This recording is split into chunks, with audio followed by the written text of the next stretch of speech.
Okay, people. So I am lucky enough to be joined today by Ian Gabriel and Ace Bhatti. Bhatti.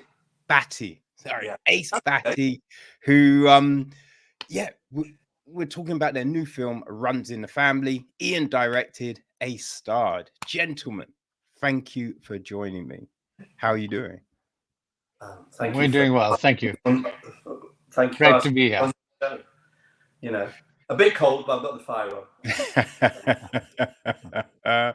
Well, yeah, it is that time of year, man, and we're not all lucky enough to be in the hot climate of South Africa like Ian. Yeah, Which what part of South Africa? Are you in Johannesburg? I'm in Cape Town, and the film is set. Uh, it's a road trip. It goes from Cape Town to Eswatini, which is a neighboring state.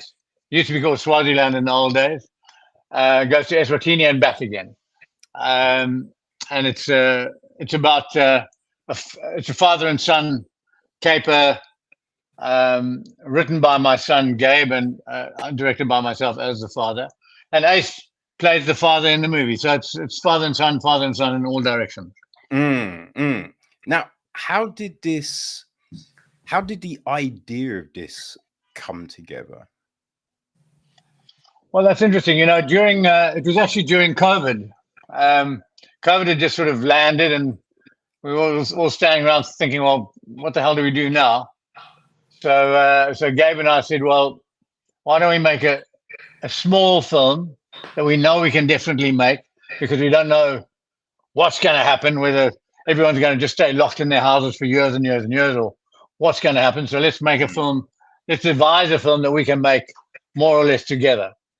Of course, I never planned to be the actor.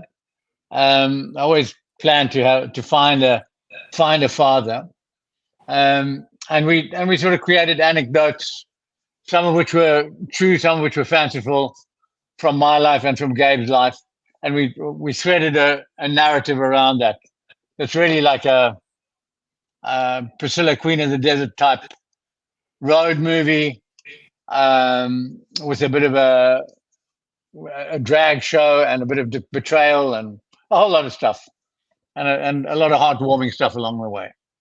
Mm. Quite a lot of humor. Yeah, no, for sure. So you're crafting this story and you're using some of your kind of life within that. So I Yeah, imagine the casting of the father was an important role. So absolutely. yeah, so what was it that made you go with Ace? Like, what was it about? You know what I mean? What Ace brings to the table? Because Ace has done everything. You know what I mean? Looking at old Ace's biography, like Ace might Yeah. be one of the only people to have done Emmerdale, Coronation Street, and EastEnders, which is Yeah. like playing for Arsenal and Tottenham. You know what I mean? Yeah. So Ace has done it Yeah. all. So what Yeah. was it about round. Ace I'll do that anything. jumped out? Yeah. That's the thing. Well, it's interesting. We're a South African film company, and we were pretty sure that the father needed to come from England, or we needed to cast beyond South Africa. We thought, so we thought probably England. We contacted a couple of casting agents in London, and they put together a whole list for us of possibilities. And Ace stood out by far from all the. Look, there were actually there's a great number of very good performers in London, or in England, I should say. But Ace stood out way beyond all the others, and we felt he had a real kind of empathy and a bit of a physical resemblance that we could point at between him and Gabe as well, which I thought was important. But that was not the reason. I would have chosen Ace in any case because of his talent, and I particularly loved the fact that my son shares a screen dad with Freddie Mercury. Ah, So I thought that was quite cool. So we settled on Ace. Also, I liked he did a little bit of a song and dance routine, because we said there is going to be some a drag act that you're going to have to get involved in, and I thought he went very willingly into that. A little bit apprehensive, but certainly very willing, and I thought that was great too. Yeah. What was it? Oh, sorry, Ace, man. No, it's okay. I was, at the time that I auditioned for Ian's film, I was on another job. I was on another low budget movie, which has done very well as well. That's on ITVX, and it's The Effects of Lying, and that was shot in 2 weeks. So yeah, that was the reason why I auditioned for Ian's movie, because one, it's an honor and a privilege to play a lead in a movie, and two, it just, the challenge of it really appealed to me. But the fact that I had to dance petrified me. So that was my first audition that I did, and I honestly thought there is not a chance in a million they're going to hire me, because I have no coordination. I just did what I thought was right, and I just plagiarized the Marilyn Monroe "Diamonds Are a Girl's Best Friend" song, and I thought, I'll just give that a go. That's all I thought, Ian. I just thought I'll give it a go and hope for the best. And I expected never to hear from you again. And I thought, well, at least I gave it a go. So it was a nice surprise. Yeah. Okay. Like, what was it? I mean, when you, as you know, as I said, you've been in so many things, right? So when you see a script, what are you looking for? Or what are the things that jump out to you that can, like, tell you that you can throw yourself and bring something different to this role? Well, one of the things I was looking for at this point in my career was to play more challenging roles. I play a lot of co-stars, which I don't, Kevin. I really don't mind doing it, but it would have. I just wanted to put myself to the test, really, and so this was a starring role. But then the story was the thing that really shone through. Yeah, it was original. It was about something I didn't really know that much about, if I'm honest. But I think that served the character. The character wasn't that knowledgeable. But what I did understand within the script, having children myself, is you would walk through fire for that child. And the one note that Ian gave me, which was very helpful, was, I said to him at the beginning of this, because we had a very limited time. What is the note that you would give me? How does Varun feel? And it's just, you fear for your child. You want to protect your child. And I approached the story just from that. Everything else seemed, was incidental. My journey was protecting my son. And that really shone throughout it. And, all parents, G up their children. I still G up my children when they, in their 20s, you still need to be there for parent at whatever level, and so that I could relate to. All of that stuff I could relate to. The fact that he was transgender and all those things felt sort of incidental. And I don't mean to make light of it, but as a father and son story, that was the thing that really appealed to me. Because, it kind of feels that is a kind of beside the point thing when it comes to the actual relationship, right? Because it is about a father who, as you said, will do anything for his son, right? So it's just like, you don't care, right? You don't care if it's a daughter, a son, like, that's incidental. You're just there to support River, right? And I think that's the thing that really does come through. right? The fact that you're like the cheerleader, you are the scaffolding, you know what I mean, the umbrella in the sun. That's who you are. I mean, the thing that I did, because again we were pushed for time, was I did look at some sort of recent transgender films. I hate to say the word transgender films, but you know, of that ilk, and they all seemed incredibly heavy. Yeah. A lot of angst, and you know, no one's.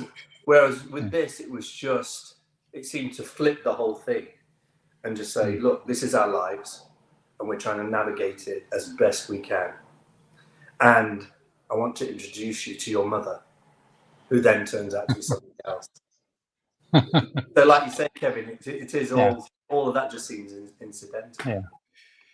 Yeah, you're right. You're right. We did want to flip it, and we wanted to make it as much fun as possible, and live that journey as a journey of fun, in which some high stakes come into operations, and some critical choices have to be made, but there's always a sense of fun. You know, a few people said to me at the end of the film that they had laughed and they had cried, and I knew they had cried as well, but they all laughed. They laughed and cried and then laughed again, and that, I think, that was very important. Yeah, I would say, you know, there were things that when watching, I was thinking, oh, I think this is going to go in this way. But then there was definitely some stuff towards the end where I'm just like, didn't see that happening, right? I wasn't expecting that, you know? And there was a really nice part at the end between River and Varun, right? Where, because we see this unconditional love and support from Varun. And there are times when you kind of like to say it's not as reciprocated, but it's a little bit at times where you feel that it could be slightly taken for granted. But then with this conversation at the very end, when, you know, he pulls up in the car and then, you know, knocks on the door and speaks to you, I thought that was great, right? Because it shows, I think, one of the sentiments that does seem to run through the film, right? That family isn't confined to the stereotypes we've been told in the past. You know, it was all 2.4 children, all of these things, you know, mum stays at home, you know, dad goes to work, just all of these kind of conceits, right? That family and these bonds are what we choose them to be, you know. And it was that conversation which really hammered that home, and I thought that was lovely. That was a really nice, you know, bit to kind of end the film on, kind of, you know? I think what's interesting about what you said, Kevin, is the fact that I think all these stories were there. You know, there's stories in places where people have raised, you know, a grandmother's raised their grandson as their child. Yeah. You know, and that was a very common thing. So it didn't look like that their daughter had that particular. It's just that we didn't talk about it. Yes. And this is, well, especially in England. I don't know how it is in South Africa. In England, we don't. We still have that not to talk about things. But now I think there's more. I think because of, you know, these things, cameras and everything's coming out. Talking about it.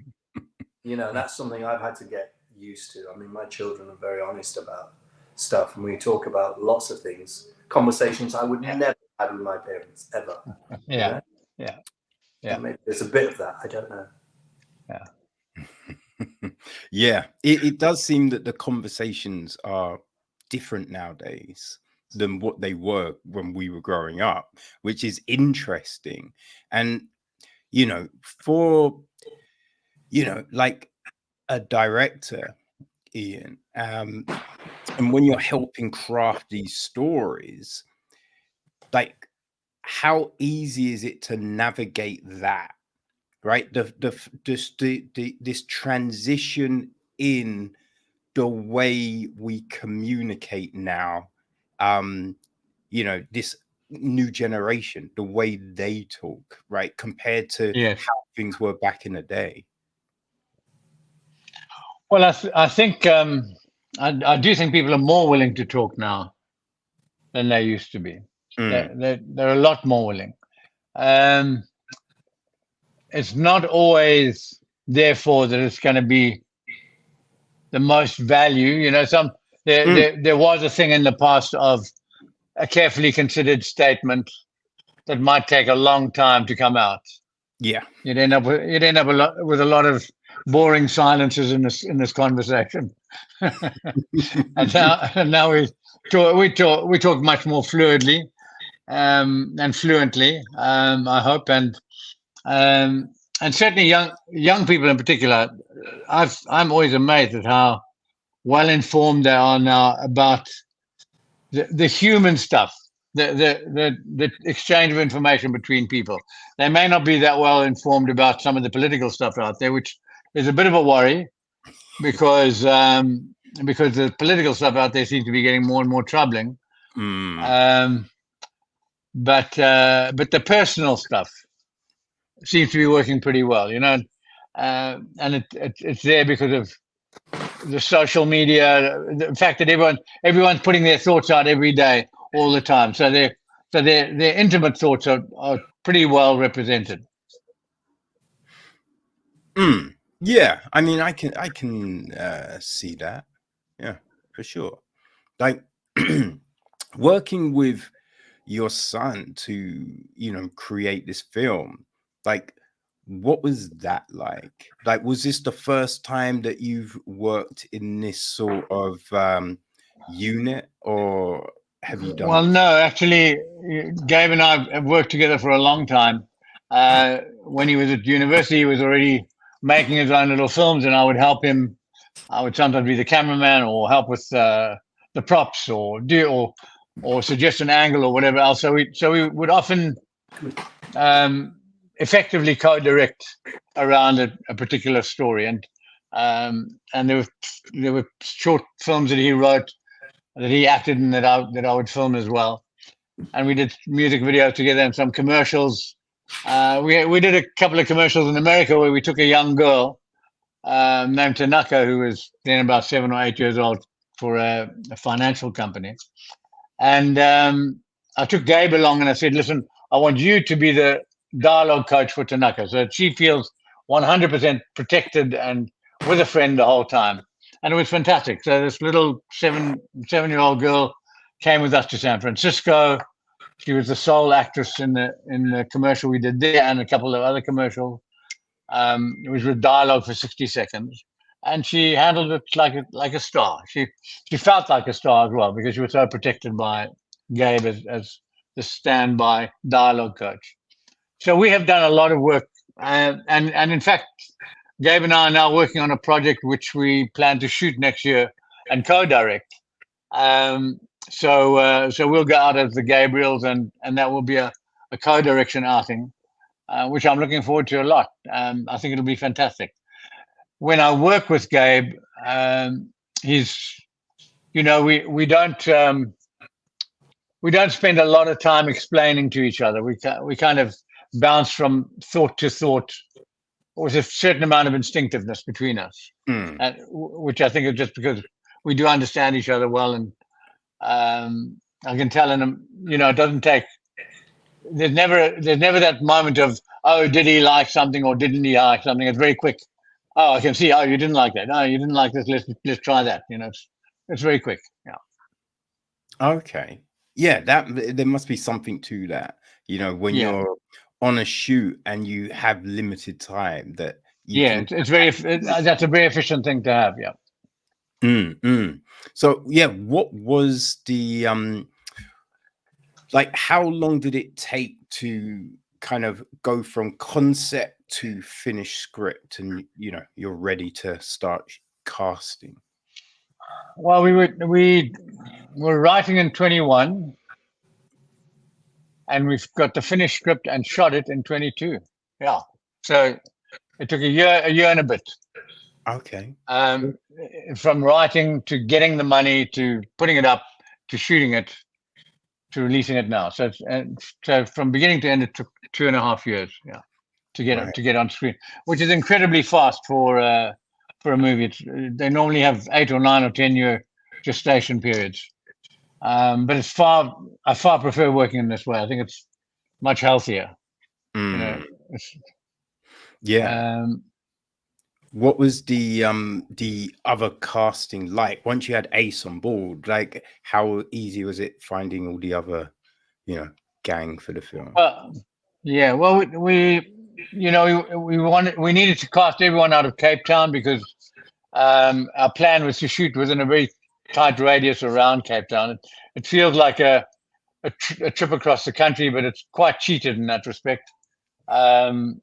We travel up and down a couple of mountains and across a bit of desert and through some old towns and so on, but all fairly close to Cape Town. We built our own border fence.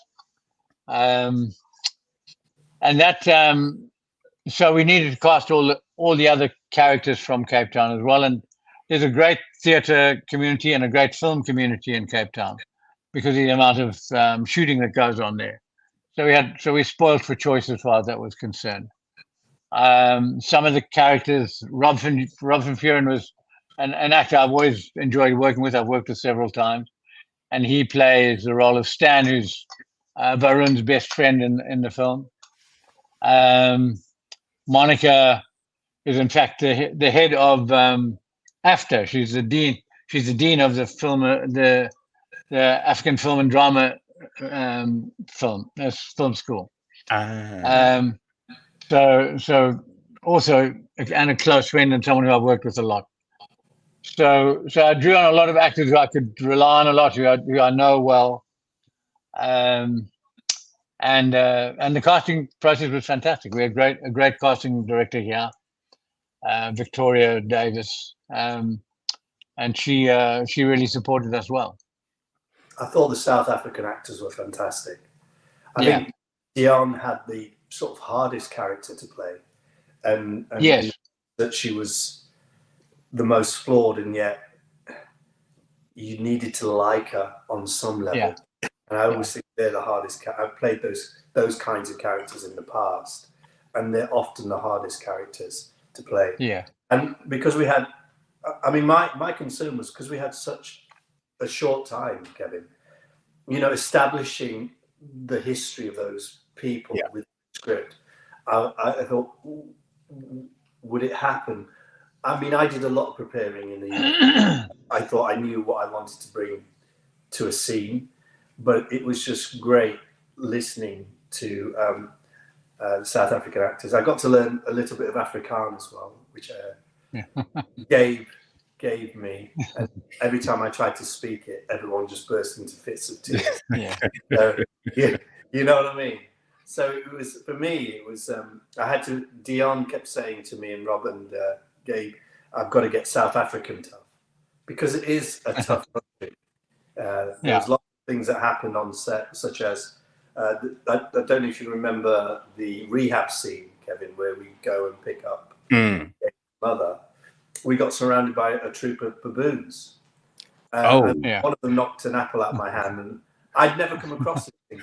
I saw the signs coming in here, and I just thought, beware of the baboons. And I was thinking, okay, that's a bit weird. And then, I thought, and then, the sign was not lying. The baboons turned up. There was food on the go, and they just went for it. And one of the caterers, like an argument with the caterer, and got my apple. I dropped my apple. It got my apple, ran onto the roof, and just sat there looking at me and was masturbating at the same time. So it was a big, I was thinking, so this is what South African tough is. So you were literally the apple of his eye then, Ace. Yeah. The only way I got my own back was I was the only one walking up in a t-shirt. Everybody else was in like quilts going. And honestly, Kevin, it wasn't. If if you went over there, you'd be going, what? You know? I remember I was walking to the shop from the hotel because I needed to get some things because I was in a little apartment. And there was a South African lady with a dog, and she had a jumper on, a hat and everything. And I was just walking down in a t-shirt, and she goes, "Hey, you, sorry, forgive my accent here. What are you doing?" And I went, "Sorry." She goes, "What are you doing?" I went, "I'm just walking to the shop." And she goes, "No, what are you wearing?" I was like, "My t-shirt," you know. And she goes, "Where are you from?" I went, "The UK." She went, "Oh," you know. And that explains it. Yeah. And then she said, "Are you an actor?" I said, "Yes." And she goes, "What have you been in?" And I went, so I said, I mentioned Bohemian Rhapsody. And she gave me she opened her gate because her gate was locked and everything. She opened the gate, came out and gave me a cuddle, which was very sweet of her. Ah. Yeah. And that's one of the differences that you notice about immediately because of the short time period. I didn't get to see as much as I wanted to see. But there's a lot of gated communities in Cape Town, which is absolutely different. Yeah, and you have private police and so forth, and you can really still see the differences. And I may be speaking from a point of ignorance here, so apologies on my part. But just as a new arrival, those were the things I saw immediately. You know. Oh, absolutely. The gulf between the haves and the have-nots is still very, very large in South Africa. Yeah. Mm. Yeah. Now, because the shoot was a short shoot. What was done to create the chemistry between the cast? Because you could see it, right? You could definitely see that with, Varun and River when Monica came in. As you said, you had to believe in what she was selling, and you really do. So it was like there was great chemistry there. So how was that? Like, do you give the cast like visual cues? Do you give them like films as reference points, music? What tools do you utilize? Well, I think the first big trick is in the casting, to find the kind of the character of acceptance in the characters you're going to be working with. Some people come with that, and you can see a sense of acceptance, and others are a bit resistant. I tend to cast people who I think are going to be accepting, and I think also working in close confined spaces like in a combi or in a car is a great way to work with actors. You throw them in the car. It's also, I mean, it's a very frustrating thing. You attach a car to a hitch, and there's a whole lot of lights and a whole lot of clanking stuff, and there's 10 or 12 people hanging onto the vehicle and the tracking vehicle and so on, and you're trying to direct a scene, and it's actually total chaos. But what is good about it is that the actors have only themselves, because they're thinking, my God, who are all these people, and what are they doing, and why they're waving stuff, and they're sort of mouthing things, but they're not saying anything because they can't be heard on sound, and so on and so forth. It looks like total chaos. And the actors, I think, are drawn to each other and protect each other in that situation. In fact, I think that the actors protecting each other is a very big part of the chemistry that one sees in any filmmaking situation, where they feel like they owe something to each other. The converse of that is that very often people talk about actors being bitchy with one another, or there's that concept that's out there. But I don't find it that way. I find that the actors, even when there's a tension, they're feeding each other all the time. In fact, even their tensions feed each other. I think the actors are very sensitive to the vibes around them. So if there's a tension in the room, then that's the thing they're feeding on. It's not. It's not that there's nothing there. There's never nothing there. There's always something to work with, and that I think is the chemistry you're talking about. Right, right. I think the difference between a big budget film and a small budget film, I've been lucky to work on both, is that with a small budget film, a big budget film can be almost like, you know, if you go onto a cruise ship, you know, you can lose the other people, and it's a huge place, and there's a disconnect. You just pass them in corridor. Whereas with a small budget movie, it's like you're on a small boat, and you have to make conversation, and you have to make. And if you tip it too far, the boat will fall over. So you're all desperately trying to keep the boat steady. This tiny boat, and for that reason, it feels more like a family. Also, you have to take on more of the responsibility, and everybody's doing it for the love of it, not for the money necessarily. So that the love of the script, the love of the characters, the love of the piece. So you're far more invested in that sense. So then you become more invested in the scenes. I didn't help Ian's process because I had COVID just before it started. And I was very, very poorly with it. And it carried on. I had a lot of fog, and I was very sick at times during the production, which I sort of kept under my hat. But the thing was, maybe that helped in a way. It made me more desperate to try things right, you know, without, you know, passing out, stuff like that. And the drag days were incredibly long days. So we were getting my drag mother, Vion, who was the person who won the drag competition, and Maxine was also, she did all my makeup. They were getting up at 3 o'clock in the morning, and it took 3 or 4 hours for the drag part to be completed, makeup and everything. The wig was about the weight of 5 wigs. I mean, Vion, when I said to Vion, Ian, I said, what is drag? And he said, it's pain, darling, it's pain. I thought he was being incredibly dramatic, but it was pain. It was real pain. And the thing was, what was interesting was that I was allowed a little window into that community of drag queens within, and it's incredibly bitchy, but there's lots of love, and it's an incredibly tight community that in the same way that when I was growing up in the 70s in the UK, where as an Asian person you'd go out and you could get into a fight like that, people were coming at you with sticks and stones, but it made the community incredibly tight, you know. It had the same sort of feel, and it was very, very sweet. And it was interesting standing in drag, you know, on a corner and watching some, you know, men drive past and look at you with that, well, what? And immediately I went into that, well, what are you going to do about it? You know? You have to have that front. You have to have that front, you know? To survive, really.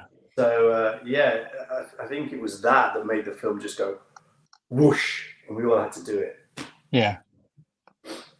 What kind of prep did you do, Ace, for the role? Because I know, because you've got a daughter, right? Do you have more kids? Like, I have a daughter. So I imagine that helps you with some of the scenes with River, that you can call on those kind of experiences of having certain conversations and, you know, that unconditional love.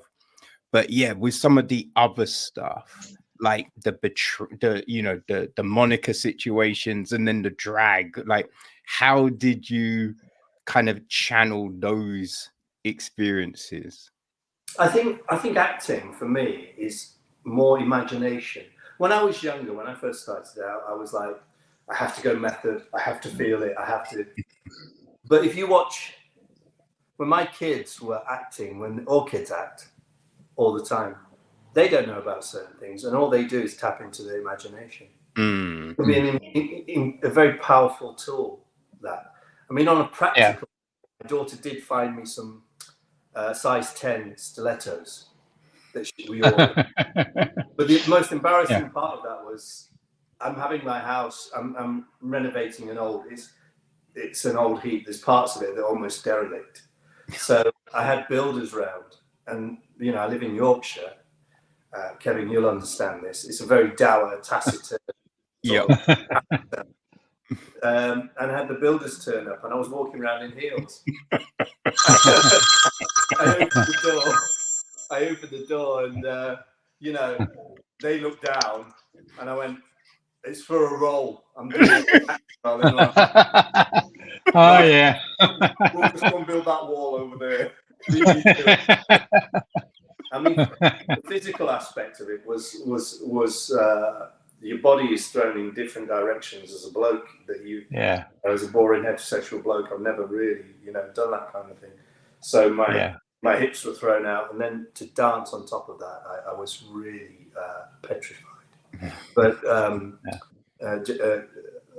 the choreographer, I could only remember, Mr. Cotton, Luke. Yeah. So he was very, very patient with me, very patient. Yeah.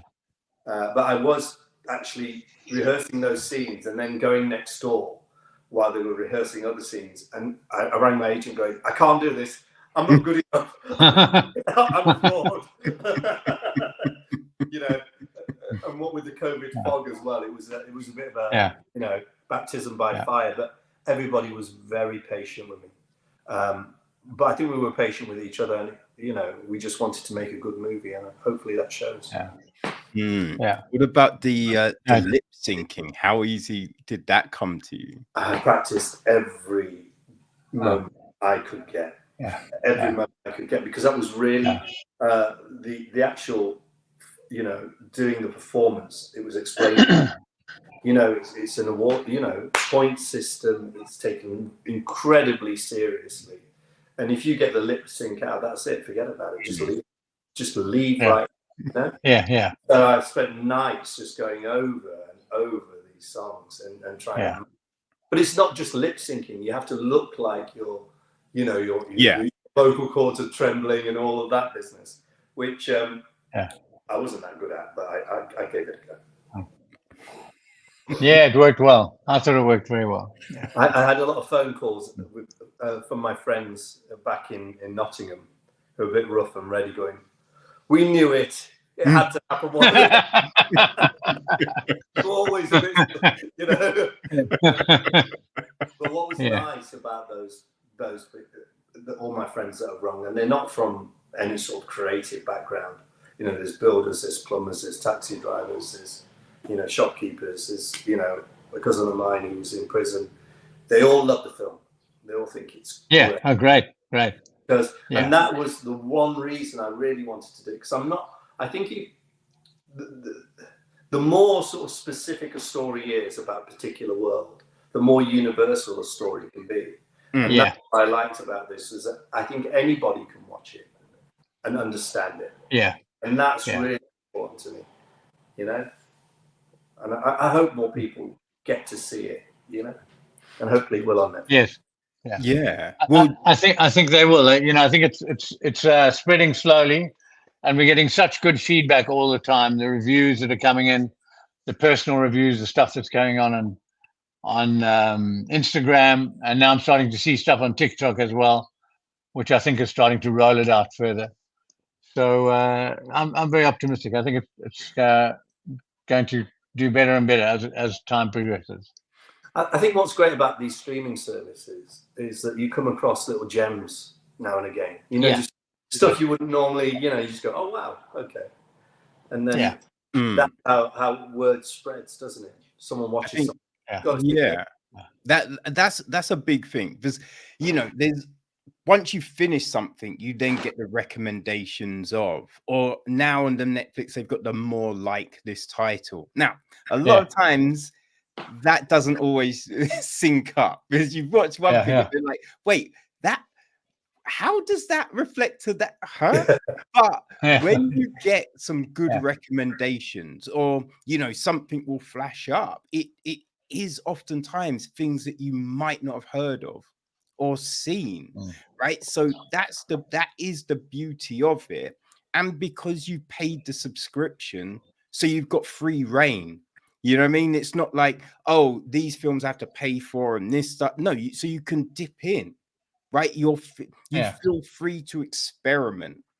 Yeah. So I think it does open the door to, you know, indie films and people to give them a try. And then once you've seen it, right, you hit that like, then that moves that film up in the algorithm. You tell your peoples, and so then, you know what I mean, it starts that roll and the film gets the traction.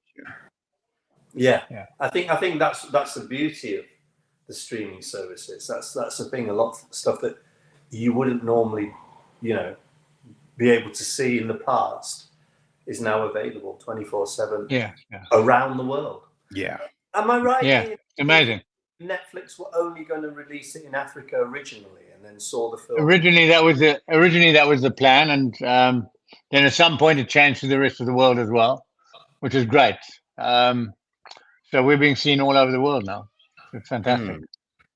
What was how did that deal come together that you landed on Netflix? Well, it was quite a coincidence of timing. You know, I mentioned that we started doing the script during COVID, and then when COVID was sort of ending, you know, COVID didn't really sort of end on a day. It sort of ended, it sort of frittered out a bit.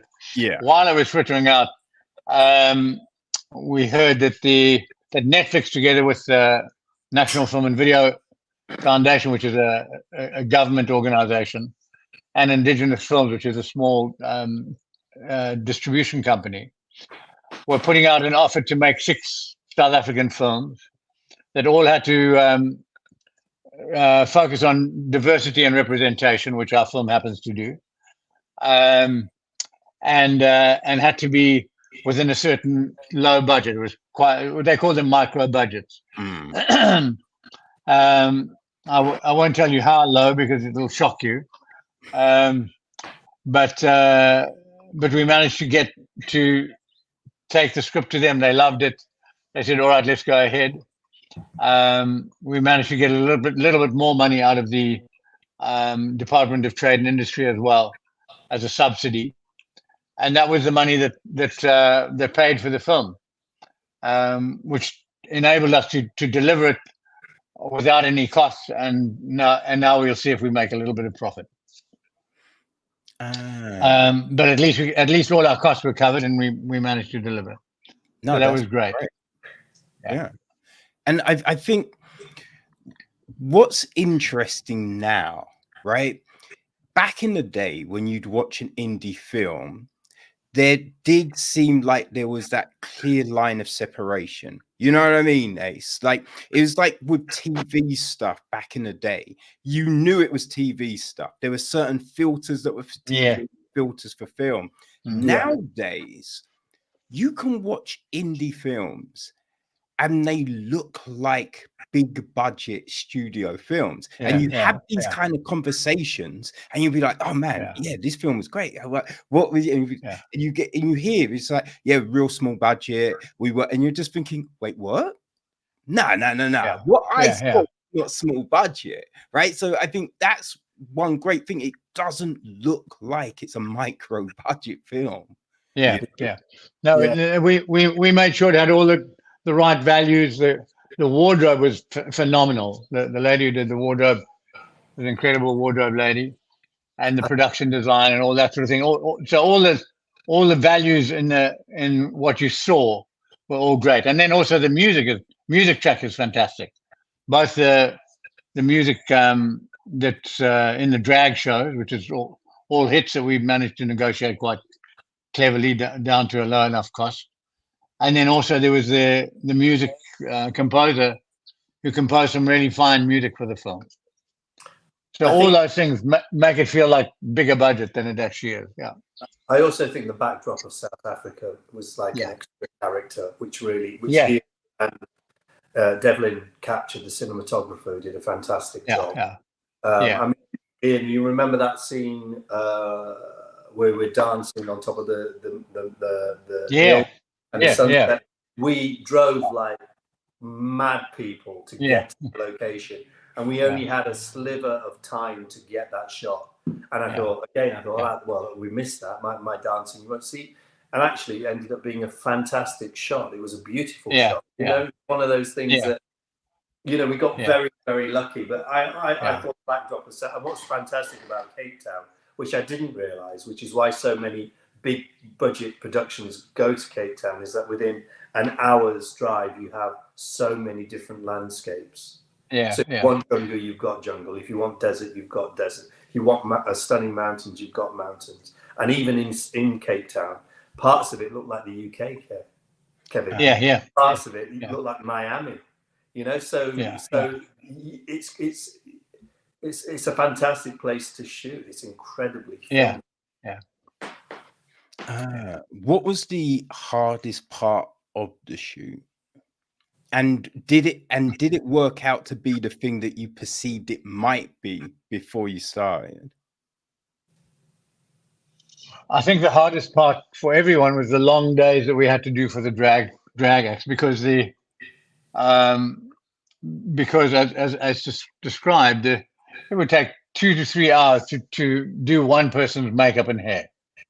And if you had like 6 or 8 or 10 people on that day, they were all busy helping each other, because the drag artists, most of them know quite a lot about makeup as well. It's a very different kind of makeup from standard film makeup. So also they were teaching there was a kind of exchange of skills. The makeup artists were teaching the drag artists how to do normal makeup, and they were teaching the makeup artists how to do drag makeup. And basically with drag makeup, and you can see it if you look at Ace's face in the scene in which he's made up, they've painted another face on his face. It does follow his contours, but in a very specific and feminine way, which the drag artists can see. I think they'll look at Ace and see the woman in him, and it's harder for me to see that, but they could see it. It's there. I mean, when I had the test, and sorry to digress slightly, what I thought was that, for example, us as men, you know, with our testosterone, so to speak, our eyebrows are bushier, we have beards, we have strong jawlines and so forth. And when Vion initially did my makeup, you have to use a really painful glue. And God, I'm sounding like such an arty-farty actor, but it was incredibly painful. And it took a long time to flatten the eyebrows. So what you're trying to do is flatten everything. So then you can then paint a base, and then on top of that, you do the contour. And when it first happened, I don't know if you remember, I don't know if you were there, Ian, but I went quiet for about an hour. Because everybody said, growing up, and still to this day, everyone says I'm the spit of my father. But what I saw there was my mum. And it honestly freaked me the hell out, because I was like, wow. Because you know when you're not expecting to see that. No, and it was the long days they were incredibly hard. I think because I was still poorly, that didn't help. But also, there were certain things you could do in South Africa because there was less health and safety. So the days were longer and so forth. And I think just as it went on and on and on, you become more and more tired. And that's what happens with anything, especially when it's so concentrated and you're so passionate about something.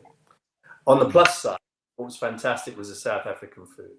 Caterer, Jamila was a fantastic. She said she had 4 children under the age of 7 that she left at 4:30 in the morning, and she would come and she would cook the most amazing food.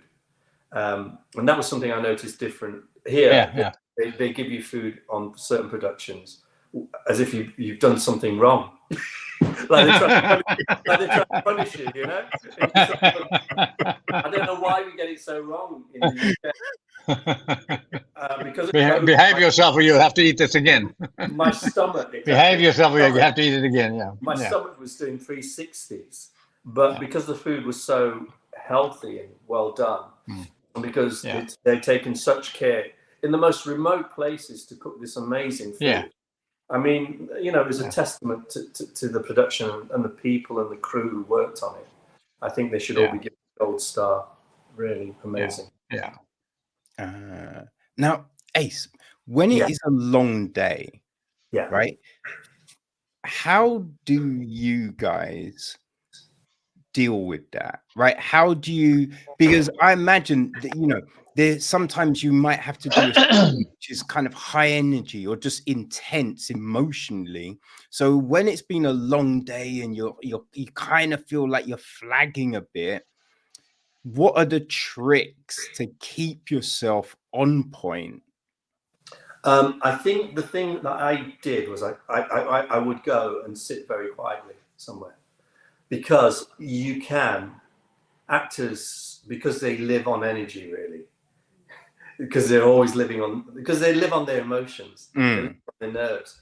What can happen sometimes is between scenes, you can burn all that up and then you have nothing to give to the scene. So, you know, they were incredibly long days, but what the advantage we had on this was the drag queens were so funny that they just kept a certain energy. And when you were flagging, like, you know, we would rib each other. The South African humor is quite similar to the British humor, which is, you know, where, you know, when you're down, A lot of ribbing. is to rib someone, get going again. I think as one of the leads in the film, you have a certain responsibility to marshal your energy and to use it well. The other thing is, as I've got older, I think you can't ignore the way you're feeling. So you're playing a character, but you as Ace or whatever, you can't ignore what's there. And sometimes that can be a plus. You can use some of that to push it into a scene. You know, you can in a roundabout way use that energy. So, for example, let me think.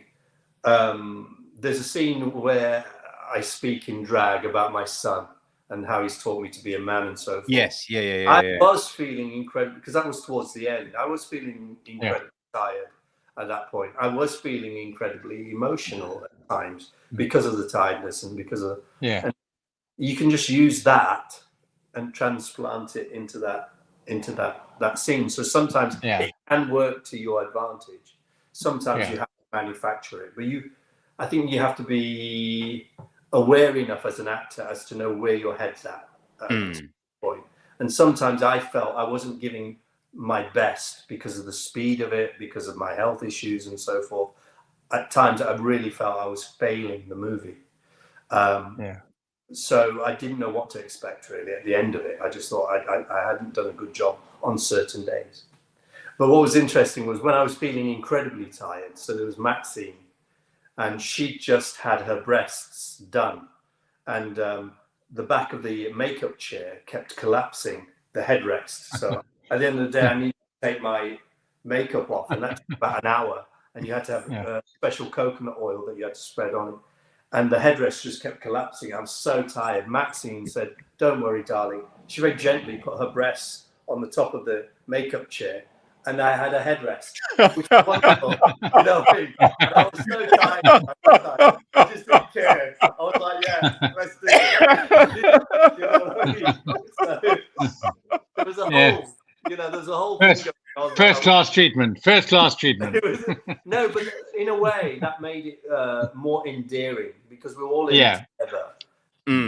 And you wouldn't normally put up with those kinds of conditions, but because we love the movie so much, and I love the story so much, and I think it's an important story in a very subtle, you know, gentle way, that, you know, you put up with that, and you just, well, you do it for the love of it, don't you? But yeah, on your next set, Ace, don't rest your head on breasts. I mean, don't do it, man. Don't do it. I don't want to read a headline. you know, in the paper. The breasts away. Yeah, I mean, you know, it was a nice place to be after a hard day.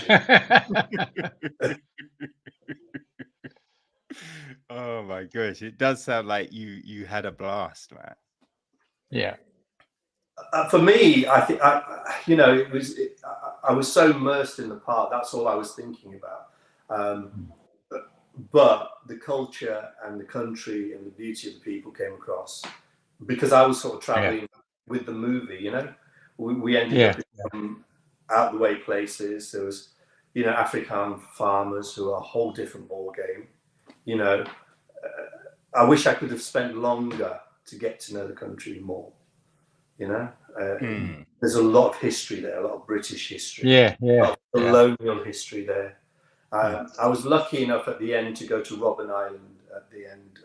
Okay. I had one day there, and you know, the admiration for the apartheid fighters, Nelson Mandela, and all of those guys, just absolute sheer admiration. And I just wish we would, you know, we just keep remembering those people, because it was very, very moving to be. Especially the pile of rocks outside the quarry. I thought that was the thing that really stayed with me. That each of the guys who'd fought for freedom, they picked up because they would have to quarry every day in the searing heat, and they would teach each other in the sand so they could brush it out when the guards, you know. But Nelson Mandela just sort of picked up and then made a pile, and that pile was still there. You know, it's an amazing country, and I just hope more stories come out of South Africa, because they're sort of linked to the UK. You know, whether we like it or not, there so many of these stories are British history stories, really, in a way. Yeah, absolutely. And colonial history as well. You know, a large Indian community in South Africa came from India under the British indenture system. They were indentured in South Africa. So that was where the Indian community came from. Yeah. And that's it. That's the interesting part as well, because that Indian community then went to the West Indies as well as indentured workers, and that's a story. That's another story. There's so many stories. Fantastic to tell. It's just whether, you know, people want to tell them or not. Yeah. Well, I think it's like you said early on, Ace. Like, there's a lot of things that are kind of brushed under the carpet that we didn't want to talk about, you know. But when you look at it, you know, because everyone thinks it's the internet that connected the world, but we were always connected in this way, right? It's like, Ian, your stories are similar to our stories, but it's only when you see them that you feel that connective tissue, that you be like, oh, you know. And it's, you know, it doesn't matter race, sexuality, you know, gender, because you can still empathize with a story. You can still feel that emotional connection between them, because you think, oh, I've not had that conversation, but I've had a conversation similar to it, right? So you can, you know, you connect to these things regardless of where they come from. So it is great that you get to tell these things, and also great that Netflix didn't keep this just to, you know, Africa, and they did put it out worldwide. Yeah, I think it's great that they've done that. Yeah, I think drama can be like a good song. You know, you can hear a good song, and somebody in, you know, America can hear a song from, you know, East Asia and think, that's amazing, I want to listen to it. You know what I mean? They don't care where it's come from, they're just moved by the song. Like when you played the Kinks for River. You know what I mean? Yeah. But that's a real dad one. Let me play proper music. This is what you call music, you know. Those that mean, but always, I think with a good story, wherever it's from, it can connect, and I think that's the beauty of storytelling. I think that's the reason, one of the reasons I love it so much. You know. Like, because you both worked on TV, films, and like, what's the difference for you? Like, what, you know, is this you know, working on a blockbuster to an indie? Like, does it all feel very similar, you know, but just on scale? Right, as you said about, you know, you use the cruise ship and the boat. Is it like that with these different you know, avenues? You want it to feel the same. You want to be confident enough to go into any situation for it to be the same. But you'd be lying in a way that it's, when I did Bohemian, it was something like a $53 million budget or something. And they recreated the streets of Zanzibar those weren't included in the movie, but these were in a studio in the UK. Your jaw just drops to the ground. And you have so many executives on set, and there's a lot more sort of at stake. But what you're doing isn't that different, and you sort of look to your director to create that safe environment with something like this, especially as when you're playing a lead. You have a little bit more of a say and a little bit more control, but also a case of bringing a lot to the piece. But there are differences, but those differences can be the group of people that you're with at that particular time as well. But you're trying all the time just to keep it real. Real. But they're different. Yeah, and that keeping it real is the thing that I think gives it the same texture. If you could just grab a moment of the one event and a moment of the other, it would feel like it was the same. It had exactly the same texture. It would be about story and performance and hitting the right notes. All those things, whether it's television or film or big budget or whatever it is, you're always doing that one thing. You're trying to hit the right note at the right time with the right elements. It sort of comes down to the script in the end. With a good film script, it feels like it's been condensed and rewritten, and really poured over. With TV, really good TV scripts have the same feel, but sometimes with TV, it can be episodic, so things have to move along, so they become slightly more diluted. And then you get other stuff I've worked on that is just dire, but you have to make the best script. You have to make the best of that scene, and you have to do the best that you can. So in the end, ultimately, it is to do with the script, and then you use that as your sort of bounce off. Right. Anyway, what about, because you both shot internationally. What are those differences like? With the UK, it's quite strict. I don't know if I should say this, but I was on something recently that was shot in Europe, and no one knows this actually, so I don't know if I should be saying this. But there's a lot more health and safety. There's so many rules and regulations which have to be adhered to. So that makes productions far more expensive in the UK.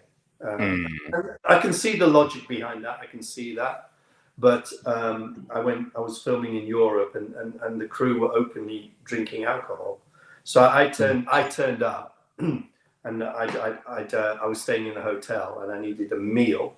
So I went out, and it was a Sunday night. There was only one place open, so I pointed at the picture. I'm being vague because I don't want. Yeah.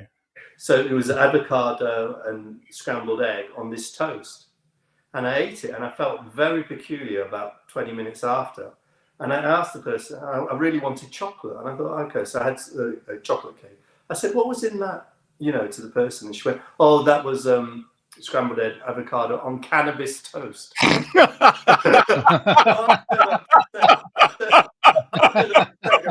hope no one knows. They're drinking what I think is lemonade. So I grab a lemonade. I think this will calm my nerves. Knock it back, and it's pure schnapps.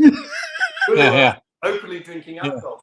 So I think the thing is, the UK being the UK. I mean, you can't tell in the scene, thankfully. But the UK being the UK, we are incredibly uptight. But there is a joy of that. I think there is something. When I go abroad, I notice. I mean, what I loved about South Africa was I thought, well, my little knowledge about it is that I know it's predominantly black, 80 to 90%. I looked at it. But what I didn't realise was there was a very big, and I hate using this word in the UK, but they use it in South Africa, coloured community. Mm. People who look like me. Absolutely. Yeah. They can be black, Asian, black, white, Asian, white, all the mix. And it was like a real mix. Yeah. And what was Yeah, the interesting huge mix. about that was there was an incredible confidence that you know, people of that I don't see in certain communities here. I thought that was an interesting one, you know. And when you see that, you go, okay, well, that's good. That's interesting. You know, this there was Fareed, our driver, who was like this 6'4" behemoth of a man who looked after me and protected me. He had incredible charisma, you know, and it was an interesting thing to see for someone like me, because in the UK you are marginalised, and if I can be slightly, as an Asian actor, as a South Asian actor, we're the biggest immigrant group in the UK, and at times in drama you just do not see us. We're not, and I think that's a shame.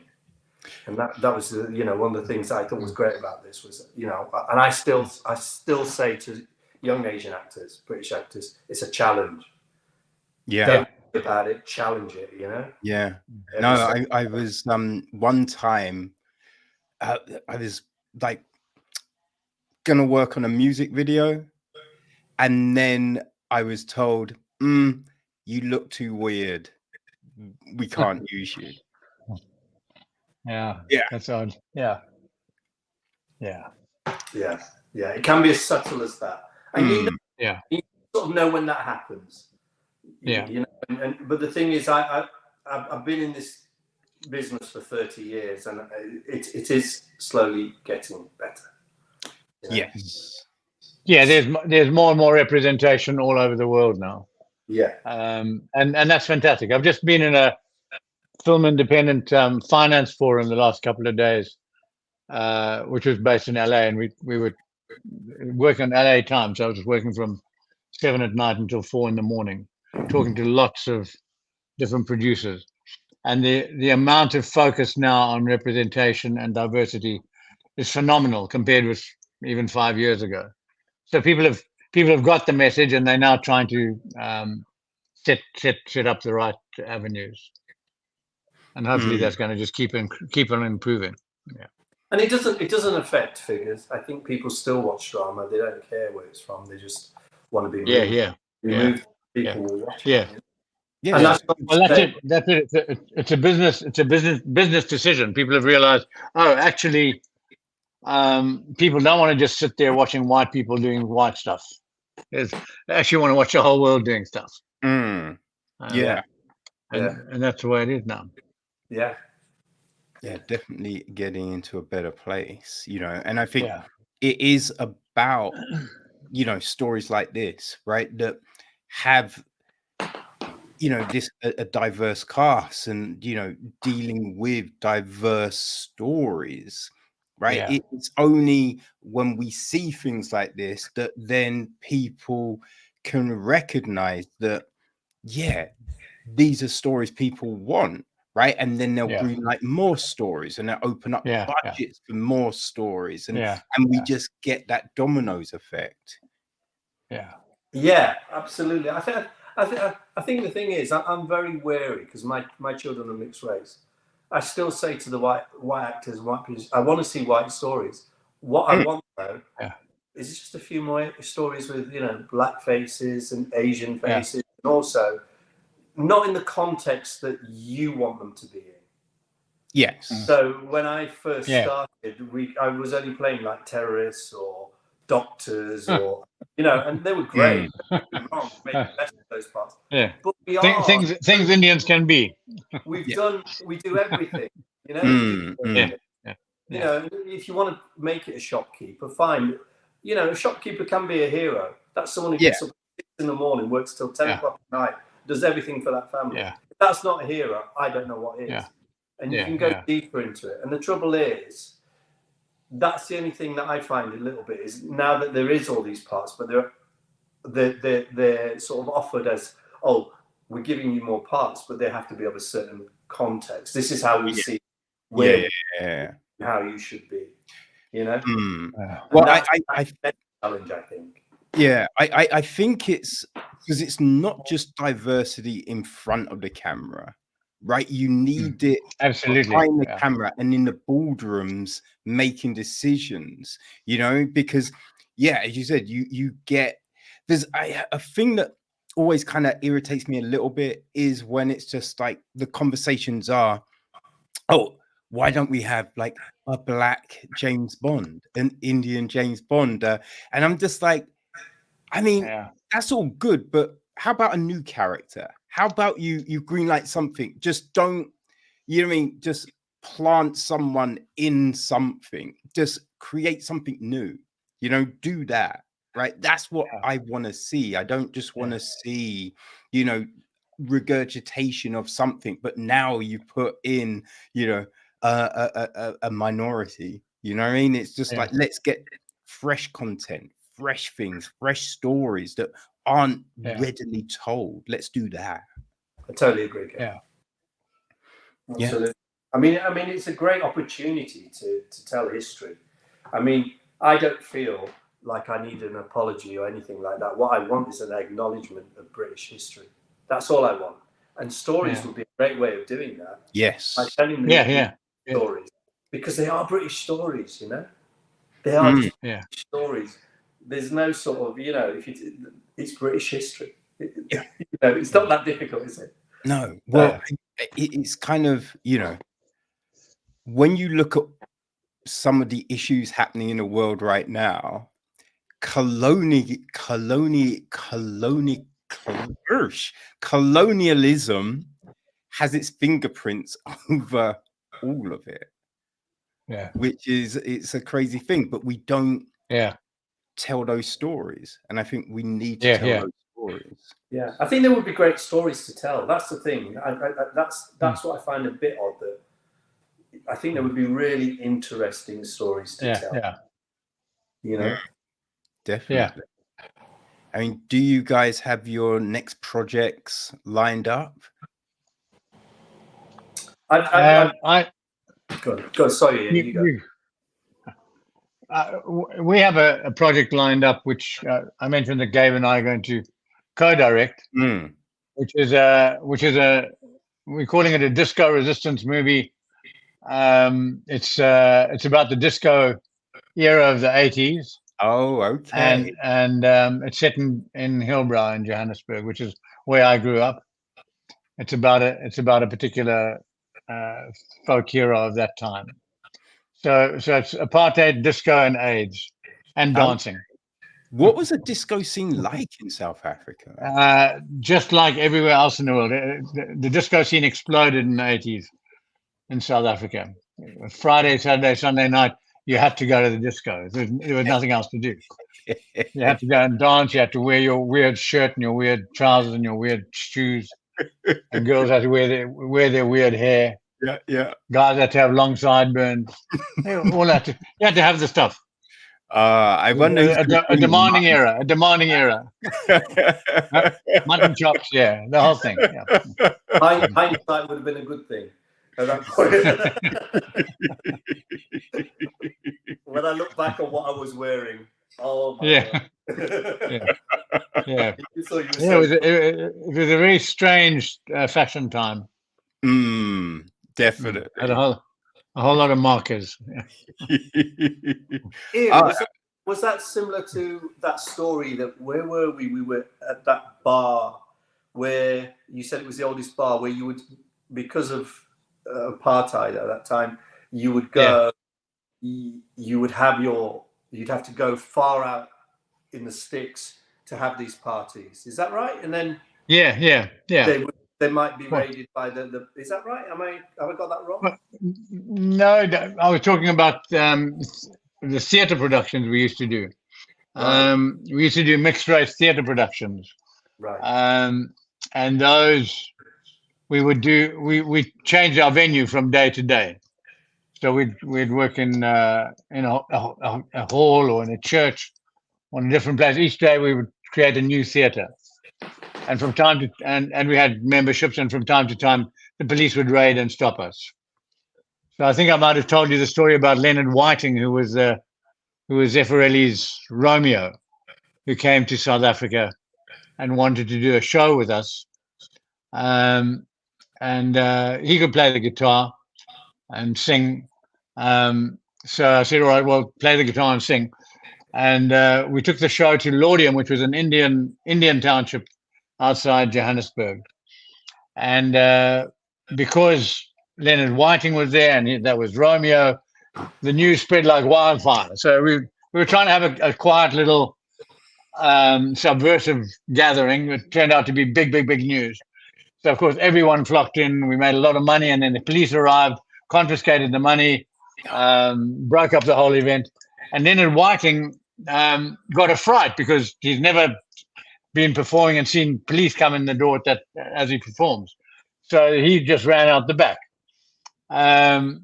which the end result of that was that we had to go searching for him around Laudium in the middle of the night because he just disappeared. I had a little megaphone. I was saying, Leonard, you can come out now. As quietly as I could, so I didn't wake everyone up and get the cops coming after us again.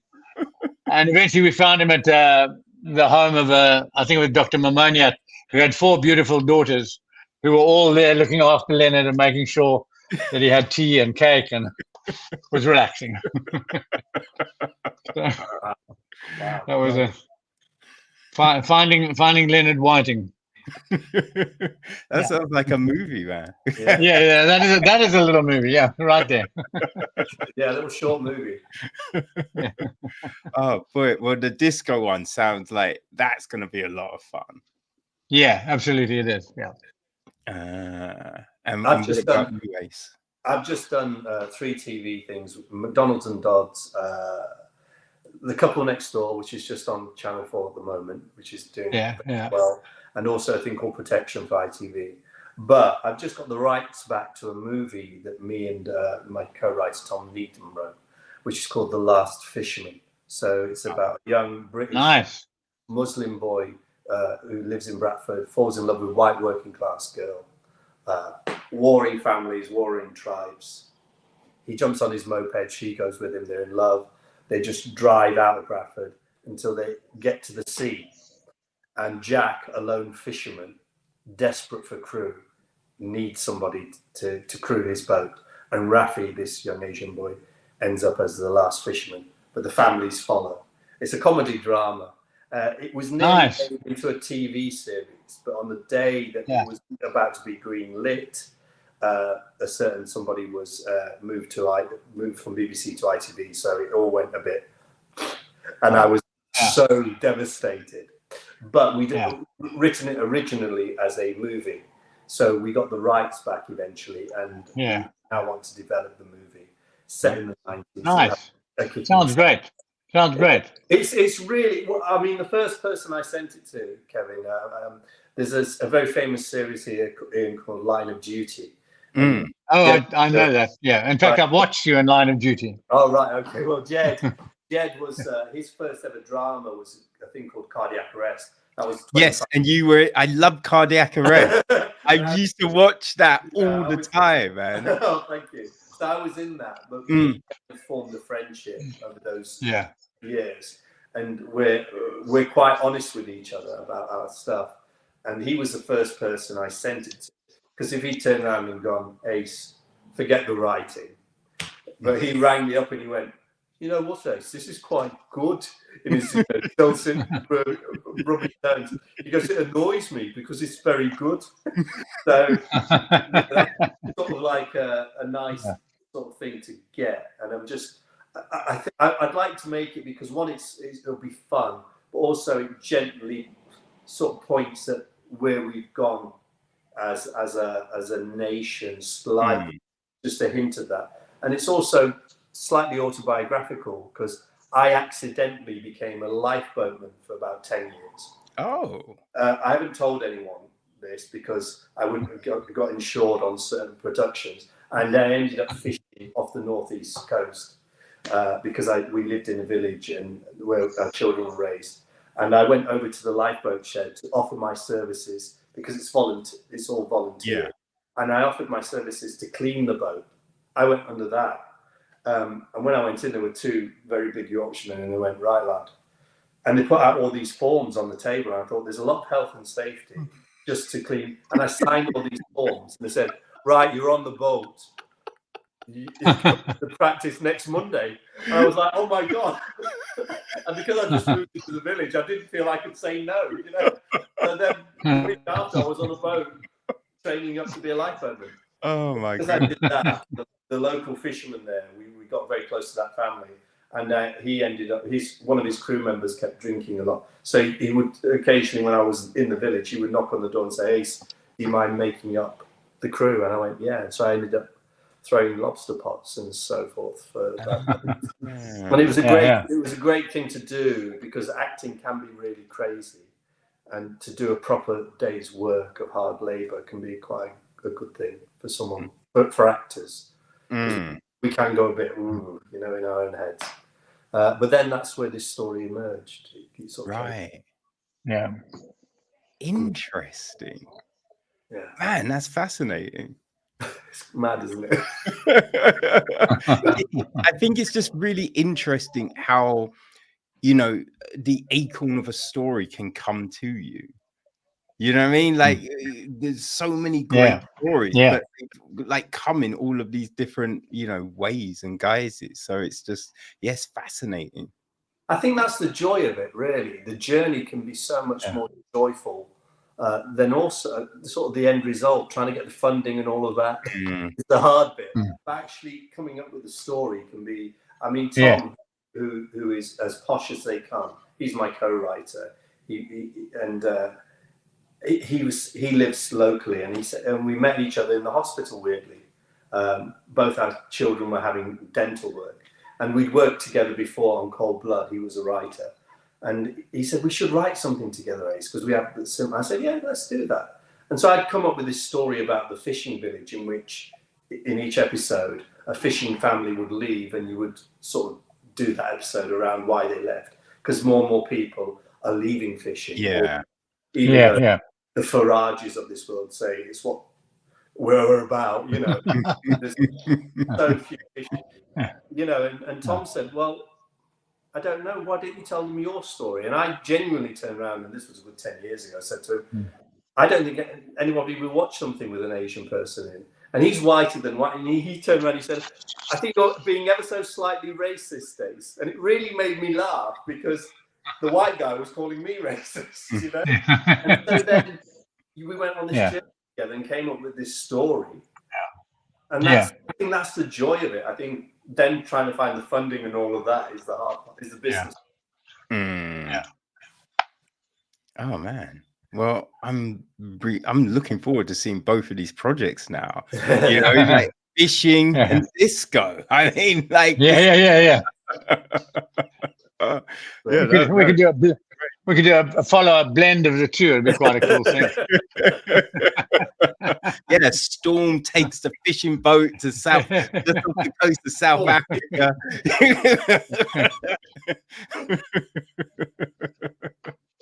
Oh man. Oh, gentlemen, this has been a great conversation. Thank you so much for your time. Really appreciate it. Thanks, Kevin. It's been a lot of fun. Thank you. It's been an hour and a half, and it's gone past. It's been an hour and a half. Yeah, just like that. Good. Great. Thank you. Enjoy the sunshine, Ian. Thank you very much. It's still very warm. It's great. Yeah.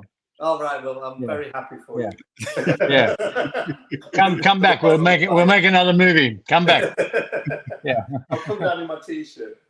Yeah. Well, how can people keep a track of everything you're doing? Like, Ian, how can people, find out what you and Gabe are doing, where the film is? Well, Gabe is busy putting out little pieces of the film on TikTok, which is way beyond my wheelhouse. I don't really get it, but apparently it's quite a good way to tell people about the film. It runs in the family, and it's showing on Netflix. So that's what we're hoping people will be watching right now. And otherwise, you know, there's the old-fashioned way. The IMDb tells you what's going on, what films. I've just made another film that's going to go out on Amazon in February. and we'll just keep on doing things. You'll Let me keep get- on seeing me and hearing from me. IMDb is old-fashioned now, is it? Because I think so. Yeah. I think it's old-fashioned, but I don't know what the new thing is. Yeah. My daughter's put me on Instagram, Kevin.